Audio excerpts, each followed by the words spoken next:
第二堂，咁應該大家冇入錯班房啊！我哋今日係講呢個責任感篇入面嘅日常生活，有冇人係入錯咗呢個學業嗰度嘅先？問清楚，冇係咪？好咁啊，所以呢，就大家應該都係想了解下點樣喺一個仔女嘅日常生活入面點樣去培訓佢哋嘅責任感。我想問下，係咪大部分上次都有聽第一堂嘅 ？OK， 好，咁啊唔緊要嘅，我哋會有啲重複嚇。咁都係要介紹下，因為可能有朋友即係參加我哋呢個嘅課堂啦，咁樣嚇。咁我就大家都叫我做禮 Sir 嘅嚇。咁我自己都係一個神學學士啦，心理學嘅碩士啦，係讀呢個兒童同埋青少年發展啦嚇。咁亦都係即係呢個Human Service 嘅 Master 啦。咁亦都係呢個 Prepare and Reach 嘅呢個 Family Facilitator 嚟嘅咁樣。好，咁咧上次咧，我想問下，就有啲練習俾大家嘅咁樣嚇。咁想了解下大家有冇做到啲練習咧？有嘅可唔可以舉手安慰下我咧？係啦嚇。OK， 係啦。嗱，其實我成日都覺得咧，聽好多嘅課堂啦，咁坊間都係有好多書籍啊，或者好多專業人士去講好多啦，可能係心理學家、社工啊咁樣，大家喺個 Facebook 你都可以睇到好多嘢。但係我都好想鼓勵大家呢，你聽100個課堂，其實係可能你返屋企實踐一個小嘅練習呢，係更加有效嘅。咁所以我好想提大家即係今日聽到嘅嘢呢，唔好淨係一個知識，係要去鍛鍊啊。咁呢就上次我哋就講啦試下去觀察呢個孩子成功背後嘅態度同埋特質啦，俾真誠嘅肯定啦，咁樣嚇。咁有啲例子就係話，例如譬如今次測驗，我見到你好盡力去完成所有題目，係冇放棄嘅，呢個態度咧係非常好嘅。我哋嘗試去鍛鍊一個仔女嘅責任感，唔係淨係睇到佢嘅行為，其實咧係睇到佢嘅態度啊咁樣。譬如話頭先我見到你剛才溫習嘅時候，故意將手機放喺一邊，非常專心呢個係一個好好嘅態度我哋嘗試咧去認識同埋發掘咧仔女一啲嘅態度咁樣。咁提一提大家啦，其實 responsibility 係乜嘢咧？我哋今次4堂咧，我哋都係好想去提升父母對責任感呢一樣嘢嘅認真態度啦。咁 responsibility 就係佢有冇一個能力咧去 response。將來佢哋嘅生命入面會遇到好多困難同埋挑戰嘅，無論係小學、中學、大學出嚟做嘢，都會有好多嘢我可以夠膽肯定啦，父母唔能夠24小時陪伴佢㗎啦。其實如果你而家係訓練佢成為一個有責任感嘅人呢，將來佢喺呢個社會嗰度，佢亦都有能力去負到呢啲嘅責任。咁所以能力就係啟發子女嘅思考、認識同埋發掘自身嘅能力啦。咁反應就係訓練子女將來係有能力去面對人生唔同嘅困難同埋挑戰。請大家記住 responsibility 咧係一個品格嚟嘅，而呢一樣嘢係非常非常重要。特別即係我仔已經大個啦咁我成日都講笑同佢講咧，我話即係佢係好唔好彩嘅，因為佢基本上係我所有喺parenting 上面嘅研究嘅一個實驗品咯。我就揾佢嚟做實驗嘅，好多時候都係咁試下 work 唔 work 唔同嘅嘢。咁我自己最後得出一個結論呢，就係可能你去訓練咗一個小朋友有一定嘅品格，將來呢係個回報係好大嘅，係大得好誇張嘅咁樣嚇。咁你想象下就係你40年前買咗蘋果嘅股票咁咯咁知唔知咩係蘋果啊？即係唔係生果嗰啲，係真係即係大家用緊嗰啲電話蘋果咁樣嚇。咁你可以想象下個回報有幾大啦。咁因為其實嗰個價值係好勁啊。咁所以我好想鼓勵大家俾心機去鍛鍊咧我哋仔女嘅品格。好，咁今日咧我哋就直接開始啦。點樣去訓練子女日常生活中嘅責任感咧？咁樣嚇嗱，日常生活大家不如講下有啲乜嘢係日常生活咧？例如係包括啲乜嘢？係起居飲食，繼續執書包，繼續朝早起身返學，係啦，冇錯，朝早起身返學，仲有嘛？對人態度財物係咪啊？係啦其實基本上咧，我想話俾大家聽，好多日常生活每日由起身嗰下咧，已經係可以幾十樣咁樣嘅日常生活㗎啦。咁所以今日我哋就一齊探討下呢一樣嘢。嗱，呢個咧係柴，即係樹枝啦。呢個係一個石頭嚟嘅 ，OK？呢個係一個羽毛啊，個色可能大家睇唔到，我講俾大家聽。大家聯想到啲乜嘢咧？唔同嘅重量啊，繼續啊。質地，價值，功能，係非常之好啊，繼續啊。形狀，係好好。仲有冇咧？聽顏色係咯，冇錯啦。嗱，其實咧呢三樣嘢，我想問下大家係咪好唔同㗎？佢嘅質地係咪好唔同㗎？好唔同嘅喎。OK，咁我就好想問下大家，考下大家啦。如果呢三樣嘢加埋，你覺得會變成乜嘢咧？藝術品，啱晒，一定啱，係啦。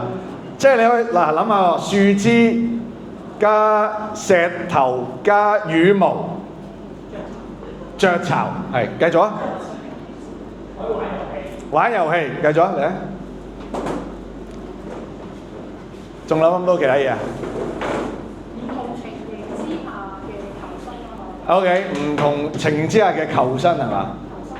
求生用品 OK 啊，諗到啊？其實我都估今日會唔會有人諗到嘅，都要有啲創意先諗到嘅。有冇貼士啊？好重要㗎呢一樣嘢，特別喺古時好重要㗎。生火嘅 OK， 武器係啊，一種武器嚟㗎。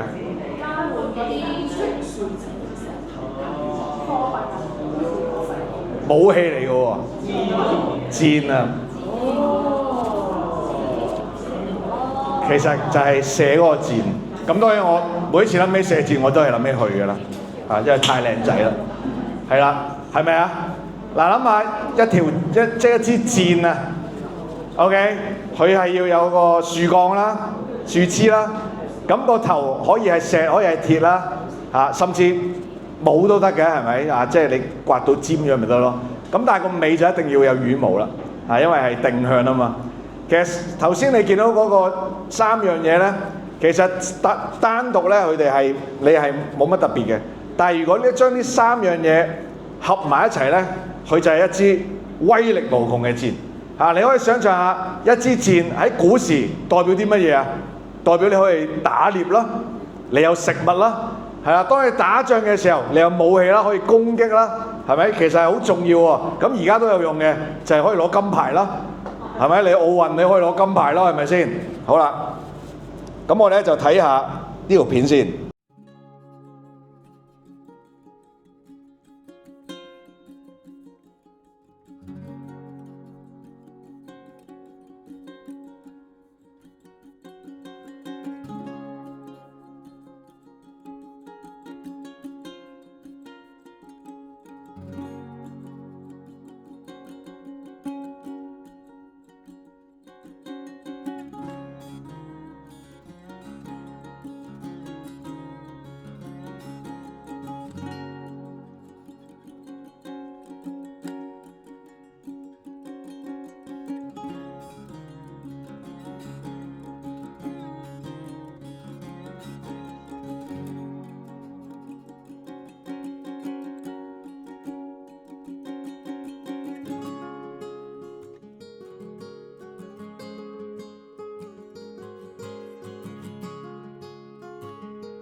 咁咧呢個咧就係製造一支箭。OK， 點解我要講呢一樣嘢咧？其實我想俾大家明白，一支箭咧係唔會突然間係有支箭喺你面前出現噶嘛。箭咧係要從唔同嘅 material 咧去拼製而成，而喺拼製嘅過程咧，你係要揀選啦，你要打磨啦，好細心啦，個配搭咧係要啱咧，其實支箭先至有用嘅。其實聖經就係有一段經文講關於箭，而呢段經文亦都係講咗喺我哋作為父母，我哋要留意嘅一樣嘢。詩篇第127篇第3節至到第4節，係啦，頭先咧都有弟兄咧分享嘅經文，佢話兒女是耶和華所賜的產業，所懷的胎是他所給的獎賞。今日我哋係一班有信仰嘅基督徒啦，咁我哋會相信其實神咧係耶和華嘅產業嚟嘅。即係當然我哋會話呢個係我嘅仔我嘅女啦，係啦。咁但係我哋有信仰嘅時候，我哋都相信其實神係交託咗呢一個小朋友喺我哋嘅生命入面。其實去到最尾，我哋都好想交翻呢個仔女俾我哋嘅神，因為我哋知道最好嘅就係佢同神係有關係咯。咁少年時所生的兒女，好像勇士手中的箭。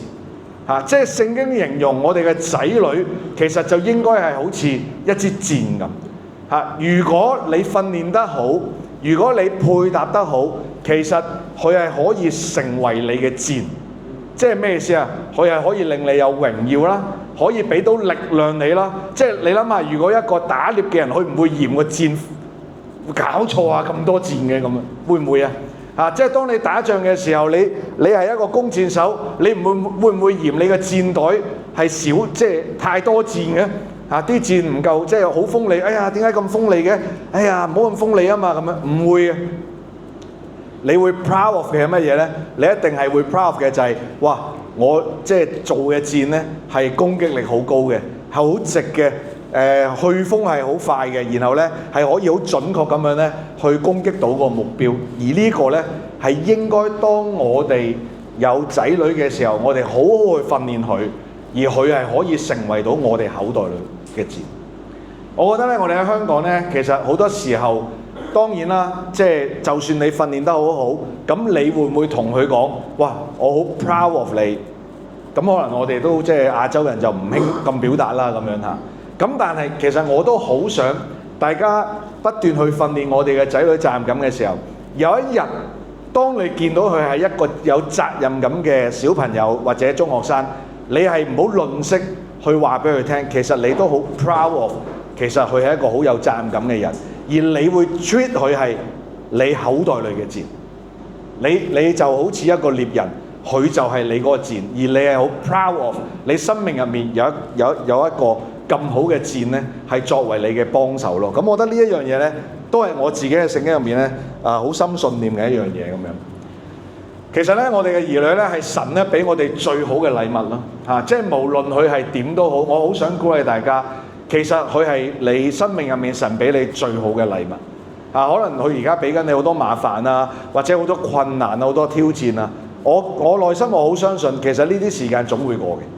但係如果我哋咁快就覺得佢唔係最好嘅禮物咧，其實可能我哋都會好內疚有一日即係都會哎呀，點解當陣時會好似佢做得冇咁好，我就覺得我唔中意你啊，你唔好翻屋企咁樣。點解我就會講咗呢啲咁嘅説話咧？咁樣其實咧，我哋啲仔女都係一啲好好嘅材料，就好似頭先嗰啲嘅樹枝，好似頭先嗰嚿石頭，嗰啲羽毛都係好靚嘅材料嚟噶。但係個問題就係呢三樣嘢，如果中間冇兩個加好，係冇意思嘅。我想講幾好嘅材料擺喺你屋企，嗰個獵人佢唔識得將呢啲材料配合打磨，其實係唔會成為一支箭咯。其實今日我都好想訓練大家成為一啲好好嘅即係能手啊，點樣可以將好嘅材料去訓練成為咧一支箭。而佢哋係需要父母嘅訓練、修整，睇見唔見到刮嗰啲樹皮啊、磨佢啊、發揮同埋咧鼓勵。其實我哋嘅仔女都好需要咧，係有父母喺佢身邊咧做呢啲嘅嘢。父母咧係可以讓兒女咧成為箭啦，然後咧勢如破風。如果今日我哋能夠訓練到我哋嘅仔女從小到大，讓佢哋成為一啲有責任感嘅人，佢哋係有能力去 response。其實將來佢哋面對困難嘅時候，遇到逆風，佢哋都可以乘風而勢如破風咁樣咧，係衝過去，冇嘢咧係阻到佢哋。調翻轉，如果我哋淨係見到佢而家好嘅成績，但係冇諗到呢個成績背後係代表佢係一個有咩才能嘅人，然後加以去訓練配合，佢只係一條樹枝、兩塊羽毛同埋一嚿石頭，去到最後都係咁樣。而去到最尾，佢未必咧可以成為到咧，即係你口袋裏嘅箭啦咁樣嚇。咁我覺得呢個咧係好想分享個信念咧俾大家聽。好啦，咁呢個時候咧，即係食完飯咧，我都係計過㗎啦，差唔多20分鐘都要討論下嘅。咁啊，你認為父母喺訓練子女嘅過程當中，最大嘅敵人係乜嘢咧？嗱，我相信大家唔多唔少都訓練過你哋啲仔女嘅。即係我唔覺得呢度有人係完全 hands off 咩都唔理嘅，有嘅，你不如大家3至4人或者同一張台，係啦，咁咧就討論下最大嘅敵人，你覺得係乜嘢？好冇？好，咁而家咧呢個時候就交俾大家。好啦，咁啊嚟咯喎！嗱，其實咧即係訓練咧係好重要嘅，咁但係都冇辦法啦。訓練如果易嘅話，個個奧運金牌啦。係咪先？就係梗係有啲人係好似話齋堅持到，有啲人就好早就放棄咗嚇，或者係唔合一啊，夫妻之間咁樣。咁我今日淨係講2個最大嘅敵人。第一個咧叫 OP， 係啦，就係 overprotective。OK， 我覺得呢2個係我見到最 typical 香港嘅父母都有㗎啦。OK， 一個 OP， 一個 IP 啊，陣間大家就知係咩嚟㗎啦。係啦，第一個我覺得係 OP 啦 ，overprotective 啦咁樣。其實父母往往係無意中嗱，我好想講，我覺得唔係特登嘅，我真係覺得大家唔係特登去 protect 保護我哋嘅仔女，係無意中。但係我好想大家明白一樣嘢就係，當你去保護佢嘅時候，你係剝奪咗仔女學習負責任嘅機會。我係諗咗好耐用咩字？而我覺得最適合咧係剝奪，因為本來有啲嘢係應該佢可以喺個過程入面學到呢個責任嘅，但係你太 protect佢啦，你就剝奪咗。記唔記得上一次我哋睇嗰條片啊？嗰個肥嘟嘟嗰個咧，咪即係出千贏咗個比賽嘅，跟住俾人踢爆咗嘅嗰個水火箭。咁跟住然後咧個阿媽係點啊？就話：哎呀，唔使咁嚴嘅咁樣嚇，記缺點唔好，寫悔過書咪得咯咁樣。即係點啊？哇！其實係佢係唔俾個機會個仔喺自己做錯嘢嗰度應該要 learn 一個 lesson 呢個責任。嗱，你話係咪出於愛咧？一定係啦。好似頭先有家長都話唔捨得佢辛苦，一定係出於愛啦。但係做父母最難嘅就係咩咧？就係你點樣衡量？你一方面你好似愛緊佢，但係另外一方面咧，你係剝奪緊佢。其實有一個好 typical， 我經常聽到父母講嘅就係返學遲到。遲起身啊點啊？阿爸即刻幫佢 call 的士，跟住然後即刻開車佢返學，衝埋紅燈，超埋速。咁個阿爸仲要好自豪點啊？冇遲到，好嘢咁樣。嗱，我唔係 comment 啊，包佢呢個舉動是否有愛，唔使 comment 啦，因為一定係出於愛㗎啦。但係我好想問嘅就係，呢個爸爸有冇剝奪佢學習負責任？就係自己要校鬧鐘，同埋記得準時起身。跟住然後個爸爸又經常會嚟我面前投訴，唔得啊佢，而家中學高中都要叫佢起身㗎。搞唔掂㗎咁我內心就係一定搞唔掂啦。點解？因為如果我係佢個仔，我都唔會揀自己起身咯。因為每一次呢個責任邊個負啊？阿爸負啊嘛。點解要我負啊？千祈大家唔好低估你啲仔女嘅智商啊！佢哋好高智商，佢哋好快就識得分。如果有人幫佢負咗呢個責任嘅話，其實就好簡單，佢就唔需要負咯。所以當我哋太 OP 嘅時候呢，我哋係剝奪咗仔女學習負責任嘅機會，無論係對佢自己嘅所學所求啦，或者對佢需要改正嘅行為呢，都係一樣嘅。嗱，父母如果將子女嘅成就就係歸因於天賦啦，即係話佢好叻啊、天才啊啲嘢，即係上天俾佢好叻啊，其實你亦都會阻礙咗佢即係要呢個責任感嘅培養咯。即係如果好多時候當個仔女佢自己即係做到一啲嘢，咁你就會歸功於就係天生嘅，咁做唔到就唔係天生。其實呢個都係好想同大家講呢，呢個你唔係捍衛佢嘅自尊心，其實呢個你都係 overprotect。其實有啲嘢係可以 train 翻嚟嘅。如果你咁多嘢都話，佢真係計數天生就好叻㗎啦咁樣，或者天生都唔係嗰行嘅。如果係咁，咁其實佢就唔需要去負呢個責任，係經歷嗰種嘅 tough 啦、challenge 啦，同埋嗰種嘅 struggle。咁如果讀書係咁，咁將來出嚟做嘢呢，咁佢好快就話：我都唔係食呢行飯嘅。其實佢亦都唔需要高呼個 challenge 同埋嗰個 struggle。OK， 咁呢個值得大家思考啦。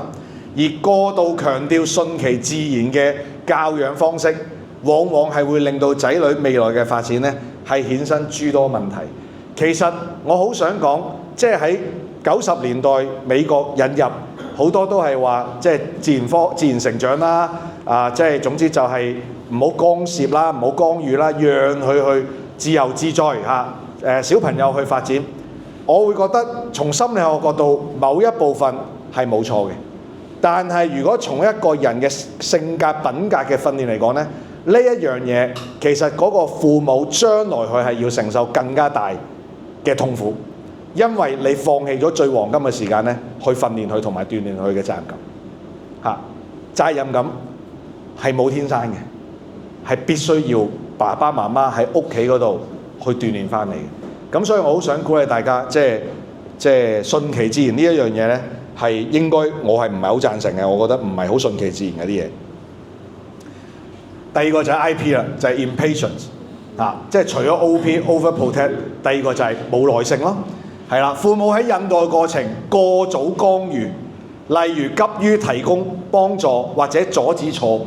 即係譬如頭先有爸爸話叫佢洗菜咁洗菜咁佢話洗菜，咁佢都未開水喉啫。你都唔識㗎啦，算啦，走。或者叫佢開爐咁，佢都未開，死啊走。我揾得你嚟一蚊份啦，我自己煮好咗啦咁樣。係啦，即係你好早就干預佢唔使去搞啦，或者幫佢計數。基本上阿爸我唔識啊咁樣，呢度咁啊整個答案咁樣因為點解？我有打印機啊，快啲啊，唔好阻我啦咁樣俾個答案你啊，快交完就算啦咁樣。即係其實你可以明白，其實喺個過程入面，你唔係同佢高呼成個佢嘅 challenge， 你好快係幫佢揾到個答案，幫佢搞掂。譬如佢要寫一封信俾學校申請唔同嘅嘢咁樣。得啦，我幫佢打啦咁樣。但係其實呢個係邊個站呢？係佢嘅站嚟噶嘛，係咪先？咁但係佢喺度掹唔識你屋企啲女孩子嗰啲咧，即係發晒脾嘅爛渣咁樣咧，唔識咁揼晒地咁樣，得，爸爸幫你。跟住你就撳個 AI 出嚟幫佢打封信。咁你話係咪件事係咪解決呢？其實件事絕對係解決嘅，但係你係放棄咗訓練佢責任感嘅一個機會。我只係咁樣講即係其實你要記住，佢嘅長大，我當去到18歲，你係可能有17867次訓練佢責任感嘅機會。你一定要諗，我放棄咗幾多次，我冇把握到幾多次，而有幾多次我係堅持到底訓練到。你明唔明我意思啊？咁你咪做到幾多支箭咯？如果唔係，有一支就係刨下就唔刨，有支就刮下唔刮，有條羽毛整下又唔綁。咁其實全部都係射唔到嘅喎，冇支係射到出去嘅喎。好啦，咁你到遇到困難啦，隻獅子黑熊去日本黑熊嚟啦。喂，哇，唔緊要，老公，我哋有訓練啲仔女嘅，成袋都係箭嘅咁樣，17000支冇支射到出去。咁你就要自己諗，我有冇把握呢個機會呢？我會唔會太快點提供幫助呢？或者太快就阻止佢錯誤啦。當然我唔係話紅燈佢過馬路你唔掹佢，唔係呢啲啦。即係同生命有危險嗰啲，梗係要阻止啦。但係有好多嘢你係可以俾佢去犯錯噶嘛。其實有啲錯係好好嘅喎，有啲錯，譬如頭先講遲到，你咪俾佢遲到咯，遲到唔會即刻講出口噶嘛，係咪先？咁佢遲到，你咪慢慢同佢傾翻。咁點解琴日遲到啊？我唔記得 set。咁你記得 set 啦。係啊，呢個係你嘅責任嚟㗎。其實等佢喺嗰度可以學習乜嘢係責任感，反而係會剝奪咗仔女藉由承擔後果嚟建立嘅責任感。嚇，你係剝奪咗本來佢可以學到嘅，但係其實咧學唔到。嚇，以及咧喺錯誤中學習嘅機會。OK。父母如果過度聚焦於成績或者同其他人比較，唔單止係會壓縮咗培養耐性嘅空間，更加會咧喺無形當中貶低咗子女自身獨特嘅價值。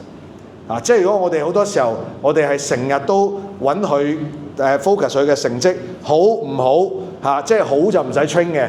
考第一就唔使 train， 考中間就要 train， 考包尾就要 train， 或者同人比較其實我好想講，好多父母都係咁，好多父母都係咁，好容易就係俾學校個教育制度嘅成績，或者人哋覺得你嘅仔女叻唔叻呢一樣嘢嚟衡量你 train 佢嗰個力度。但係喺我嘅信念，無論佢考第一又好，攞咩獎都好咧，其實要 train 嘅就係要 train 咯。同佢攞咩成績？因為點解？我 train 佢係將來佢能夠喺呢個社會立足，我唔係想佢做考第一。train 佢係你想佢第陣時可以融入到呢個社會，係真係可以做到一個榮耀神嘅人，係可以做到個戰有個功效，呢個先係背後個理念。所以即係如果你唔係咁樣嘅話，其實就又係冇咗個空間去訓練啦。咁亦都咧係無形中貶低咗佢自身獨特嘅價值。其實本來佢係好特別嘅，但係其實你係冇機會去做到自己嗰個價值。佢本身可能係考60唔緊要，你繼續訓練佢，佢下次如果佢有進步，其實你可以話俾佢聽，喺訓練之後你變成咗一支更加快更加直嘅箭，呢個係你訓練得嚟嘅成果，係可以等佢可以有進步嘅空間。其實呢啲全部都係可以大家會明白，係幫到大家嘅。所以最後我好想講即係勇士口袋裏嘅箭。今日咧講3樣嘢：學前發展、小學階段同埋中學階段。好啦，學前發展 ，OK。當子女具備基本表達能力，即係佢 E.O.O 已經係基本表達能力啦，識字嗰啲咧嗰啲咧，其實父母應該鼓勵佢哋喺呢啲可能呢個大部分唔啱聽啊，啲仔女已經唔係啦嘛，唔緊要，第陣時有孫嘅時候攞嚟用，OK。第陣時有孫嘅時候係真係可以攞嚟用父母咧應該鼓勵佢哋喺進食時咧主動提出需求，例如我要或者唔要。OK， 而唔係咧喺佢開口前咧已經預先滿足呢一個咧就係培養佢責任感同埋語言能力嘅日常練習。你發覺有好多父母就係其實或者你哋嘅我哋嘅爺，即係佢嘅爺爺嫲嫲未佢都未講話要咧得咁樣，哇已經係遞到嚟啦，餵埋啦即係或者唔要就即刻拎走，幫我拎去油麻地咁樣拎走咁樣。其實有咩問題咧？你話其實可能真係冇問題，但係我心諗如果我係個 BB， 其實我唔使講嘢㗎啦。即係我係唔使用我講嘢嘅力啊！我已經得到晒我要得到嘅嘢。咁你諗下喺身邊有一班即係好 protect 好愛嘅父母，其實呢一樣嘢去到佢3歲5歲，其實你諗下你係剝奪咗佢幾多係要努力先可以得到嘅一個態度咧？你明唔明我意思啊？即係有啲嘢你太早俾晒佢啦，或者太早拎走佢唔舒服嘅嘢啦。咁其實呢個係對佢嘅發展咧係一定係有窒礙嘅。責任感嘅訓練嘅重要一環咧，就係當子女喺安全範圍入面遇到困難嘅時候，父母應該給予充分嘅探索時間，讓佢哋嘗試用自己嘅能力去解決問題，即使最終失敗，過程中嘅嘗試同埋反思嘅本身咧，都係最珍貴嘅學習。頭先講就係話唔好咁快，即係唔俾佢經歷失敗唔挫折。好多時候我哋就係驚煩咯，驚佢嘈啦，然後咧就會點就會好快就 provide 咗個 solution， 一個答案俾佢。咁都係嗰句啦。如果係咁，咁其實佢點樣可以係喺當中去探索咧？咁我記得阿仔細個咧就係唔係細個，而家都係有畏高啦。咁咧所以玩嗰啲擒嚟擒去咧，就永遠都係旁觀者嚟嘅。咁旁觀啦。咁有啲父母就會係咁推佢埋去玩啊，陪佢玩啊，係咪啊？即係抱佢玩啊，喊到抽晒筋，成條鼻涕都繼續要玩啊！一係就唔好玩啦，完全放棄零同一嘅。咁我當年我同阿太太嘅做法好簡單，就係我哋俾佢觀察，咁冇嘢㗎，咪俾佢觀察咯。佢觀察冇問題㗎，咁咪觀察咪陪佢睇，佢真係可以企喺度睇成粒鐘嘅喎，睇成粒鐘，我咪觀察咯 ，OK。好啦，跟住由到下一次去，咁佢又喺度睇，咁話啊有冇想唔想過去試下咁樣？直到佢話好啊咁樣，佢試企喺度，咁我又唔會抱佢，我又唔會干涉佢，俾佢自己試。佢跌低，我又話唔緊要啊，起翻身啦，再試過。慢慢佢就識得開始1級、2級、3級，然後就開始哇就啡咁樣走嚟走去喺度玩。其實好多時候我哋就係太錫啦，我想講，我哋太錫，我哋連佢跌一跌，我哋都唔俾佢跌。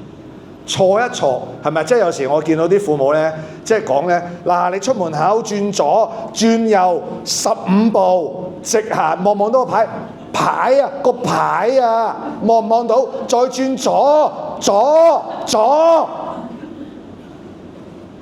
我心諗香港幾大啫？你俾佢行錯咪行錯咯，佢行錯下次咪識咯，使乜一定要行啱咧？咁如果人生所有都係行啱，咁佢錯咗點面對啊？你明唔明我意思啊？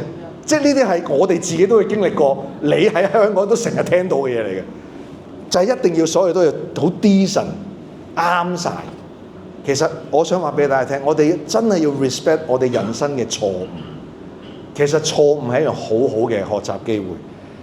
OK， 責任感嘅訓練咧，所以最重要一環就係俾佢有探索嘅空間。OK， 咁呢個咧就係 IP 嘅父母就好難頂嘅，冇耐性啊嘛。同埋即係頭先阿 Randy 講得好好啊，好多身邊嘅父母咧都係抱一個完美嘅 solution。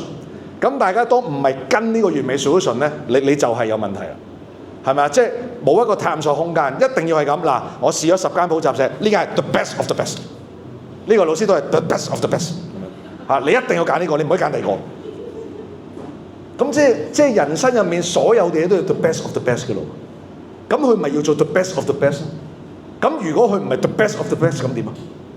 佢咪就係廢物咯？明唔明啊？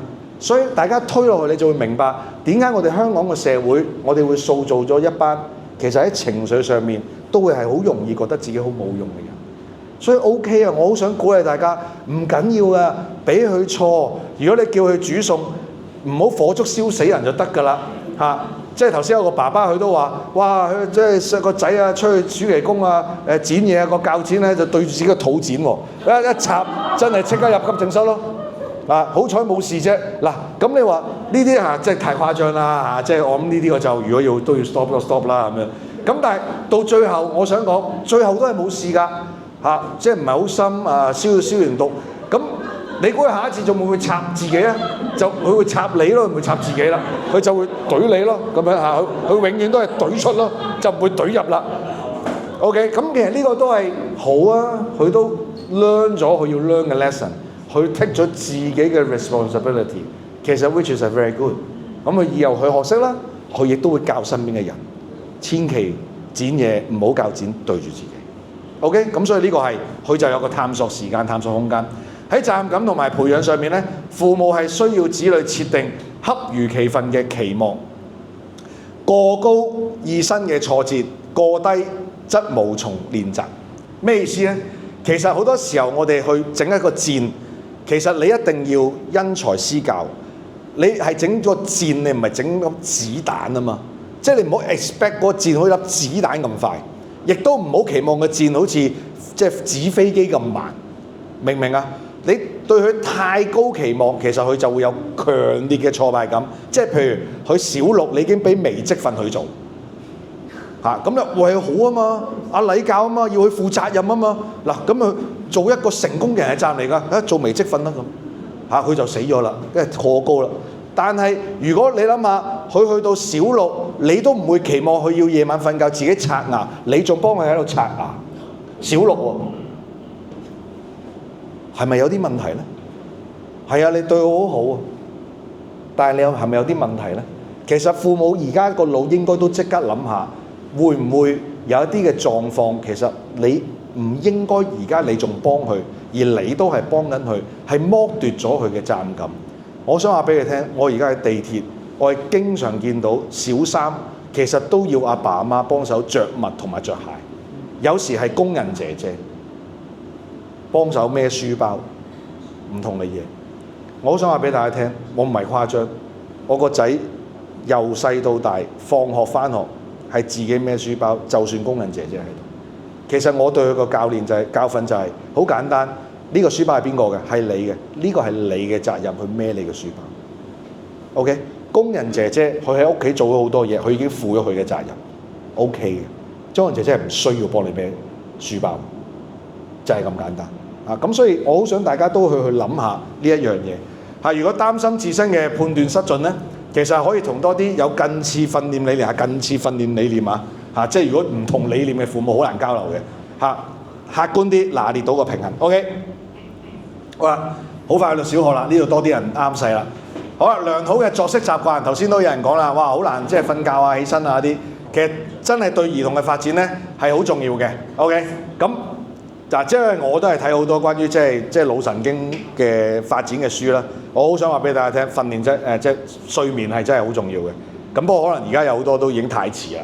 咁唔緊要啦，咁即係盡早啦嚇。咁但係唔好輕視啦。父母嘅責任係在於協助制定有規律嘅時間表。個重點係乜？唔係早瞓，唔係早起身，係有規律嘅時間表。即係你諗下，如果你即係有個時間表，但係你唔去執行係冇意思。又或者你屋企根本佢都冇一個時間表嘅概念。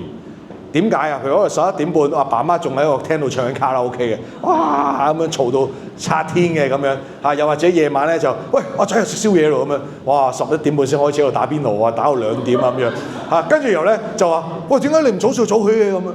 佢大佬點早睡早起啫？即係其實你個屋企根本就冇一個規律，啲嘢就係好 ad hoc 嘅。即係我知道有啲父母係好即興嘅，我想講係啊，即係喂去打邊爐咁樣，喂夜晚去邊度？其實我好想話俾大家聽，如果你要訓練嘅話，一個運動員訓練係好有規律，好多時候都要好規律。咁所以呢個係要諗一個規律嘅時間表啦。而子女嘅責任咧，就係學習遵守同埋執行。呢個就係負責嘅初步實踐。特別係小學嘅時候，你要幫佢做一個時間表。例如我唔知道啦嚇，即係可能9點半就要開始刷牙，咁然後咧就同爸爸媽媽有啲傾偈時間，跟住10點就要上床，然後10點半就要瞓覺。咁呢個係一個期望啦。咁慢慢一步一步去執行啦、調節啦。咁然後咧係要有 expectation 嘅。咁我想話俾大家聽 ，exactly 今朝早我哋食早餐嘅時候就同阿仔討論佢嘅睡眠，因為佢而家讀緊大學啦。咁我哋都發覺佢越嚟越夜瞓。咁我哋都明白佢有唔同嘅嘢做，但係我哋都繼續都同佢討論就係嗱，你係需要夜瞓 ，OK 啦，冇問題啦。但係我哋嘅觀察咧，有啲時候你未必係需要夜瞓，係你選擇夜瞓。嗱咁可能你要注意下喎。嗱當然而家大學生我哋就唔會話要點啦，咁但係傾啦、討論啦。咁因為點解？因為我哋都會繼續期望佢係有一個有規律嘅生命。就算你去到大學唔使規律嘅咩？出嚟做嘢唔使規律嘅咩？係咪啊？都係要有規律噶嘛，都係一種 training 嚟噶嘛，就唔係話去大學生都管唔到噶啦，2、3點我都唔理佢嘅咁樣。我就唔係，我覺得唔係咁嘅，因為就算佢去到40歲咧，佢都係我個仔嚟嘅。佢40歲如果佢做有啲咩大鑊嘢咧，其實我都會理佢嘅。OK 咁當然個理就同佢係小學、中學好唔同啦。好啦，培養子女嘅基本自理能力啦，例如着衣服啦，幾多歲其實可以着衫？其實好細個佢自己可以着衫啦，但係我好想問幾多個爸爸媽媽幾多歲先俾佢自己着衫？好多都去到小2都唔俾佢自己着衫，係咪啊？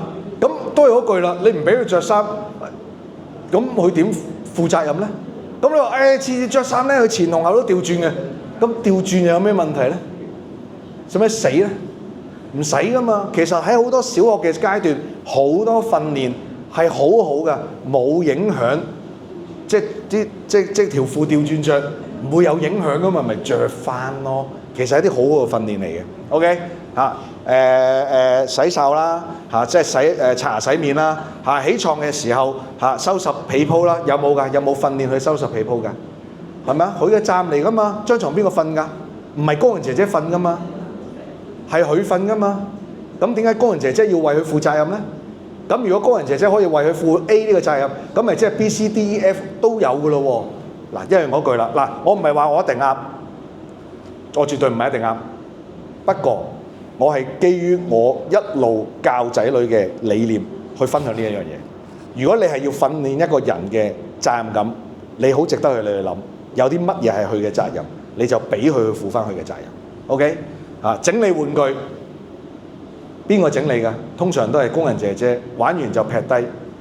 其實咧，我由細到大就係要期望你玩完係你執翻好，擺翻好，你先可以做第二樣嘢。呢個係一個責任感。OK？咁就好似爸爸亂咗，我都會道歉㗎。我用嗰啲嘢，唔好意思，冇手尾，道歉做翻一樣啊！成家人都一樣期望嘅，係建立佢嘅責任感認知嘅關鍵起點啊！其實未有責任感之前，佢需要有一個認知，呢個就叫責任感啦，明唔明啊？咁全部都係一個機會嚟嘅。通過呢啲日常嘅訓練咧，孩子就會逐漸理解，亦都照顧好自己係佢哋應盡嘅本分嚇。當然啦，佢細個唔識教熱水，你咪幫佢教完俾佢沖咯嚇，沖幾多分鐘咁樣 set 個時間，都唔好嘥水係啦。咁然後就沖完就抹身咁樣，可能初頭唔係好識抹，你幫佢，但係當佢大個嘅時候，慢慢俾佢自己去抹，照顧好自己嚇。即使屋企有工人咧協助咧，父母都應該明確咁樣要求子女為自身嘅事務負責任。例如食完飯之後將碗放喺個水槽，即係你唔使要去洗，但係佢食完飯，佢應該係有能力去拎翻啲碗同筷拎去水槽。喂，跌爛點算啊？甩手點算啊？使唔使死啊？咪試下咯，試下咯。佢會日日跌爛啊嘛，日日跌爛肯定玩嘢啦，肯定係 attitude 啦，係咪啊？你都分到啊嘛。佢日日跌爛碗，你咪玩嘢啊咁樣，係啦嚇。好啦，正因為咧，他人係要承擔本該屬於孩子嘅責任，父母更加應該要求孩子為此道謝。即係咩意思咧？因為頭先講責任感認知，當佢知道有啲責任係佢要負，但係人哋幫佢嘅時候，譬如工人姐姐幫佢洗咗碗，佢應該要同工人姐姐講：唔該姐姐幫手洗碗，因為人哋幫佢去負咗佢嘅責任，人哋幫佢拎嘢，你應該要期望佢為到呢樣嘢講多謝。其實呢個係強化佢知道乜嘢係屬於佢嘅責任，乜嘢係屬於人哋嘅責任，好好嘅。嗱，其實我哋真係而家我哋大家都做緊嘢啦。你有冇身邊見到啲同事？其實佢係對責任呢樣嘢，一係就係零 concept，完全所有嘢佢應該負責任，佢都唔做啦，即係好乞你憎嗰啲啦。另外一啲咧就係唔係佢嘅責任，佢都全部上晒身嘅，所以好好恰嗰啲咯。你明唔明我意思啊？都唔健康，情緒心理全部都唔健康嘅。最健康係咩啊？我好知道我嘅責任，你又好知道你嘅責任。咁呢個團隊個 climax 咧，一混合作咧就會好舒服。因為我做咗我做嘅嘢，你做你嘅嘢。有時我會幫下你做你嘅嘢。喂，唔該晒阿麗 ，thank you，哇，好舒服係咪啊？有時佢幫咗我喂，多謝攞咩唔該晒，佢又好舒服。嗱，咁樣咧就好開心，大家情緒又好健康，放工又好開心，翻工又好開心。但係只要咧入面有一兩個咧係冇呢個 concept 咧，其實一間公司就好頭痛㗎啦。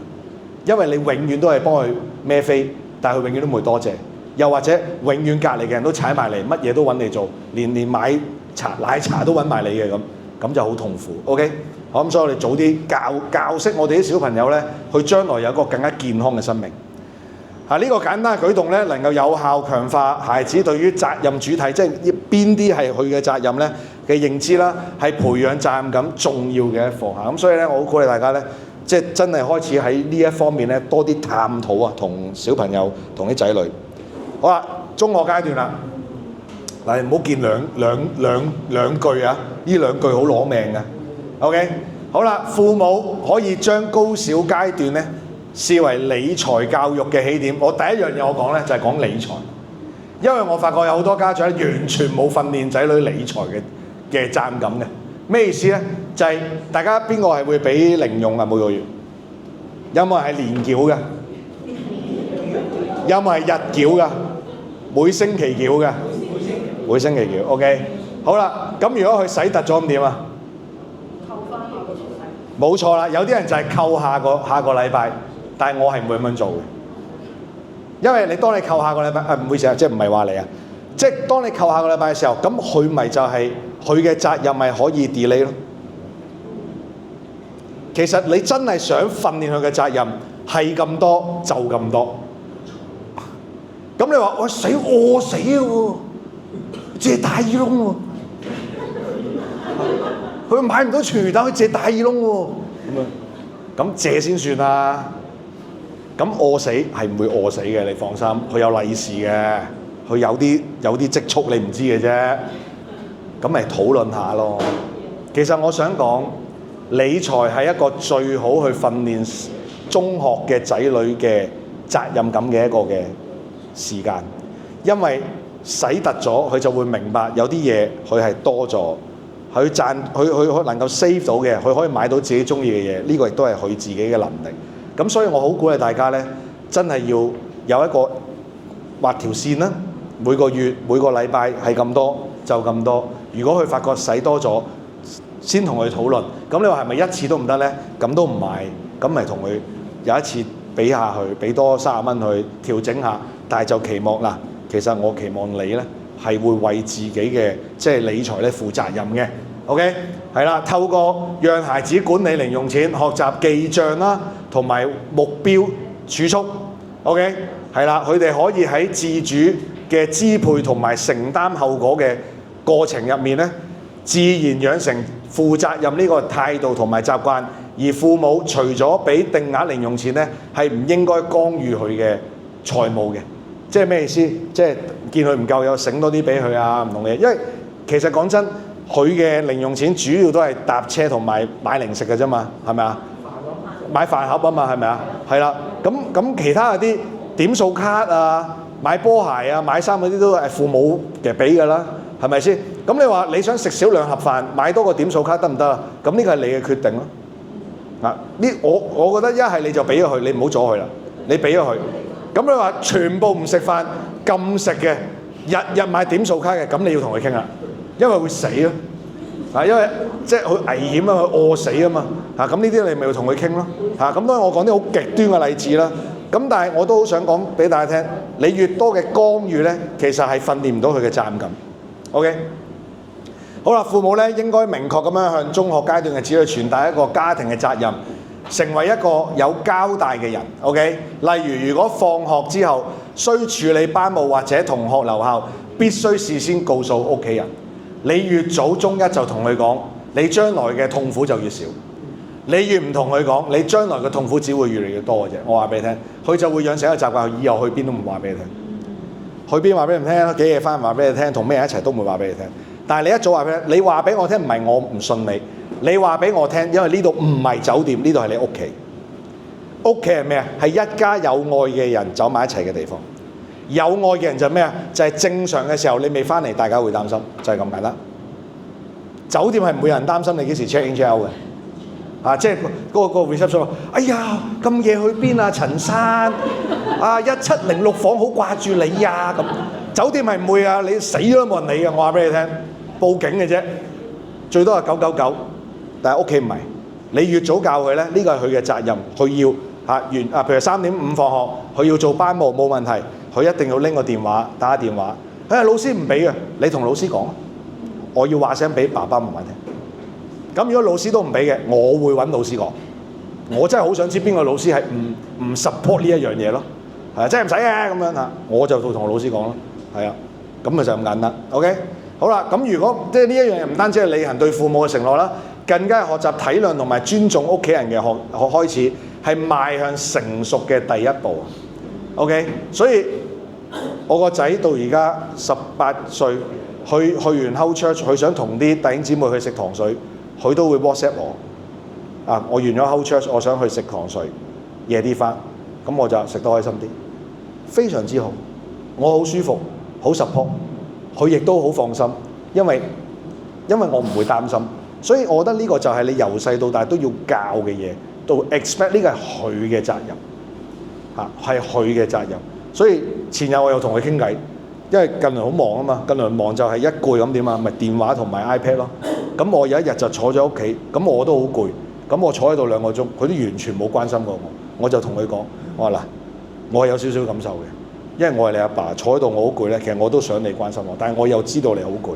咁不過都係嗰句，我作為阿爸咧，我愛你咧係我嘅責任，但係你作為我個仔咧，你嚟關心阿爸都係你嘅責任。訂立一個訓練責任感嘅方案，先同你嘅配偶訂立一個共識嘅方案啦，討論合理嘅期望啦，然後同仔女溝通清楚啦，然後開始嘗試去訓練啦，每日都花少少時間去檢討並咧調節呢個方向。例如你想係瞓覺嘅，咁你咪即係喺瞓覺嗰度揾個共識，或者係零用嘅，或者打遊戲機嘅，打 iPad 嘅，用電話嘅，全部都可以傾嘅。我想講，因為你話哇好難傾喎，如果而家難傾，咁你以後唔使傾啦，因為越嚟越難傾嘅啫嘛，咁咪唔使傾咯。咁所以呢個就即係都想鼓勵下大家可以做呢個功課。